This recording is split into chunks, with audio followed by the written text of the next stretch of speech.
Hello, chess family. It's me, National Master Jesse James, and I'm very excited. I'm going to be starting my whole series about how to sacrifice your queen. In this first game, we're going to be seeing Rashid versus Olgig, a very beautiful game. And each time we're looking at this, there's always going to be a theme of something that you should do. I thought the first rule you should do as far as when you sacrifice your queen is, well, you should be very good at tactics, or just be a tactical genius. So here we're going to be see a very beautiful game by Rashid. If you don't know this very famous Soviet grandmaster or master as it was back in the day, please check out Agamator's channel. He has a really good series on this. All right, let's go ahead and take a look. How to sacrifice your queen, be a tactical genius. Here we go. E4, C5, knight f3, knight c6, d4, c takes, knight takes, and pawn g6. Here we see the accelerated dragon. Knight c3, bishop g7, bishop b3, knight f6, bishop c4, the modern variation with bishop to c4. Castles here, bishop b3, knight to g4. Very interesting move here, which, well, doesn't really help out the position too much here. Knight g4 is good in some variations, but this is not one of them. Here, Rashid just gets the advantage by taking. Knight takes on d4, and then a very nice move here. Queen h4, definitely a new move in this position. With that being said, we're going to go and continue. Queen a5 here makes sense to try and bring out the queen and even have a little pin right here. You could go grabbing after the bishop right away, but again, this bishop's not doing too much anyways. So here, a little tactical sequence is he's trying to play knight takes b3, and you don't want them to take back with the a pawn because of, well, the queen will take on a1. Okay, well, very simple here. We go ahead and just castles. The knight's looking too good here to trade off right away. Now we can take on b3, but again, now a takes b3 will just open up the rook. So here a nice in-between move, bishop to f6, attacking the queen. And here, well, computer gives this move about equal. It is time, my friends. What do you play here? Very good. Queen takes on f6 here. A very amazing move. Why? Well, how many times do you get to sacrifice your queen, especially for a bishop? Well, one of the rules I do want to, a serious rule I do want to talk about today is whenever you are sacrificing a queen, know the value of pieces.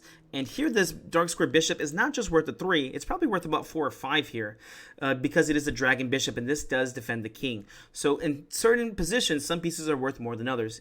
Like in King's Indian defense, there's very typical queen sacrifices. This is definitely one that we should be writing down for ourselves, this dark square bishop. And remember, you're not just getting this bishop, which is about worth 4 or 5, you're also going to be getting this knight here too. Here, black tried to get a little bit trickier, added a knight e2 check. That's okay. Knight takes on e2, pawn takes on f6, and knight c3. After the fog is kind of clearing over here, what do you get? Well, white's pieces are all developed here. Black is definitely behind development, and we see this really weak f-pawn right here, which is doubled, and also the isolated d-pawn. This is already given an equal position. With that being said, I do prefer white here just because it's a lot more active. It is always much easier to attack than it is to defend, especially psychologically. All right, let's keep going here. What do we play? Here, rook e8 got played, just trying to get the piece into the game. Knight d5, how do you not play this nice move? Of course, the rook takes on e4 is taboo, as knight takes f6 check will just be winning the rook, and now you have a distinct advantage as far as material goes. All right, here we go. Here, rook e6 got played. Again, let's keep putting pressure on our opponent. What's the weakness here? The f6 pawn. Bishop to d4, and you can really sense how strong this bishop is. This is not a $3 bishop. This is like a $5 bishop right here. It's just way too strong here, especially since its counterpart is gone. Okay, king to g7 here, trying to defend the pawn. Let's keep developing our pieces. Rook a to d1, pawn to d6, and now a nice move, rook d3. I love how logical this move is. The idea is very simple. We're trying to attack the weakness of f6, so we want to go rook d3 to f3. Here, black goes ahead and plays bishop d7. A small little idea. Of course, he's trying to develop the bishop so he can get the rook out, but maybe even something like bishop b5 here, or maybe bishop c6 just to trade off for the knight. All right, simple chess, rook f3, we know the weakness. Bishop b5 gets played. And here a nice in-between move, bishop to c3. Queen back to d8. And now, well, white to move. What do you play here? Oof, this is a tough one. What do you play here? What do you play here? All right, hopefully you push pause, hopefully you calculated. This is not one that you can guess right. Here there's only one move to play, and that is knight takes on f6. Everything else is just going to be worse here for you. Rook takes f6 is an idea, but you always have to be careful, especially if you're sacrificing your queen for the sacrifice back. What does that mean? Well, here, sometimes it's best just to go ahead and give the material back. Rook takes f6, bishop takes f6, queen takes, knight takes, king takes f6, and, well, here you don't have to take on f6 here. You can take on f1 here, and now black is actually the one in a slightly better position here. So always be careful about them sacrificing back. With that being said, same idea goes with this bishop takes on f6 idea. Here, rook takes f6, knight takes on f6, and again, bishop takes on f1. Okay, so what do we do here? We have to make sure every move has a threat. So we start off with knight takes on f6. It's taboo now to take the rook because, well, white to move. There's so many fun combinations because you have so many pieces. Knight to g4 check, king to f8, and here bishop takes on e6. So you're threatening rook takes f7 with knight f6 checkmating idea. The queen has to sacrifice herself, and this bishop is just hanging. So here it's +7 already. Oof, back to the game. Okay, so knight takes f6 came with a threat. Here, bishop to e2 got played, which was not the best move. Apparently here, you have to be thinking about that idea about sacrificing back and play. Rook to c8. Ooh, excuse me.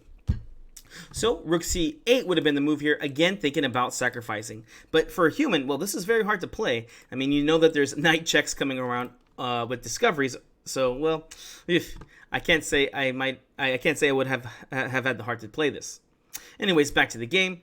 Here, after knight takes f6, bishop e2. Here we have a nice sequence. Knight takes h7 check.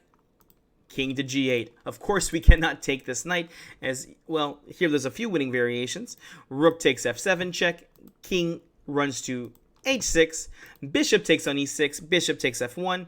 And now bishop d2. And all of a sudden, you're about to get checkmated here, so you have to do some sacrificing. King to h5. Rook h7 is check and mate. The only other move to play here would be to play something like g5 or sacrifice your queen. But in both of these ones, well, you're going to be losing the game here. Queen h8, only way to stop this. And now bishop c3. Oof, this queen is just getting bullied here and is going to have to sacrifice very soon. All right, back to the game. King went to g8 here. Rook to h3. New idea here. Okay, black plays rook e5. Again, it's all about this dark square diagonal. And here the new idea is if bishop takes on f1, knight g5 gets played for a threat of checkmate and also taking on e6. Again, there's just too many ideas here to do it. I highly recommend if you want to take a look at this game afterwards and analyze this. You can analyze this for probably days, looking at all the beautiful sacrificing ideas for this. All right, so rook e5 got played. Of course, this bishop is worth so much more than this rook, so taking is not even a top 5 move in this position. In fact, if you do trade bishop takes e5 and pawn takes over here on e5, yep, black is looking a lot better in this situation. Oof. Let's go back to the game. So, after, back to the game. Yeah, bishop takes e5. If that would have got played, it's like negative 3 here. So basically, you're up your extra piece. So here, a very nice move here, f4. We want to win this rook, and it's not even about winning the rook. It's about opening this diagonal. So the game still continues. All right, here we go. Bishop takes f1 because why not, right? All right, do we take the rook? King takes f1. We don't take the rook, we take the bishop. Here we also had another nice idea, which was knight to g5 here too. But I'm going to go with Rashid and just say king takes on f1 here.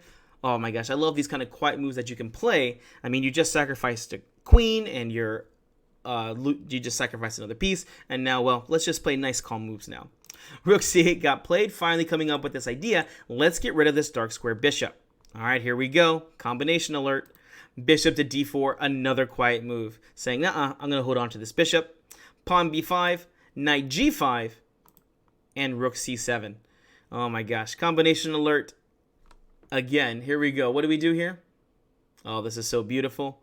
Here, computer's giving bishop takes on e5 as the move, but I'll go with Rashid here. This reminds me of Tigran Petrosian's beautiful sacrifice. We start off with, well, you know what? Push pause, see if you can figure it out, or just enjoy the show. Bishop takes on f7 check, rook takes, rook h8 check, king takes, knight takes f7 check, king h7, and knight takes on d8. After all the smoke has cleared, here we see that, well, Rashid is just up 2 pieces for the rook, and, well, he's going to have to use good technique here for the endgame.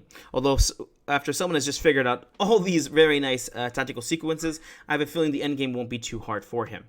Rook takes on e4, winning the pawn. Knight to c6. Rook takes pawn, king e2, and here, well, black just resigned. Again, like I said, at this point, this is a winning position. Computer's giving this a +6 advantage. This endgame should be quite easy.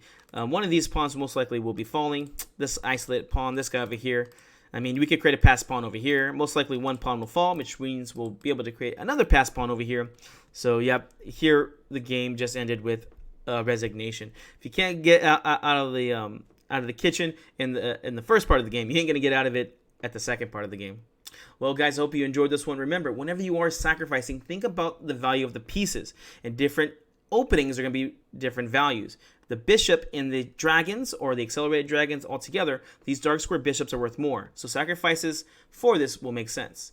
And always think about the activity of your pieces and how your opponent's pawn structure will be. All right, guys, we'll see you in the next one.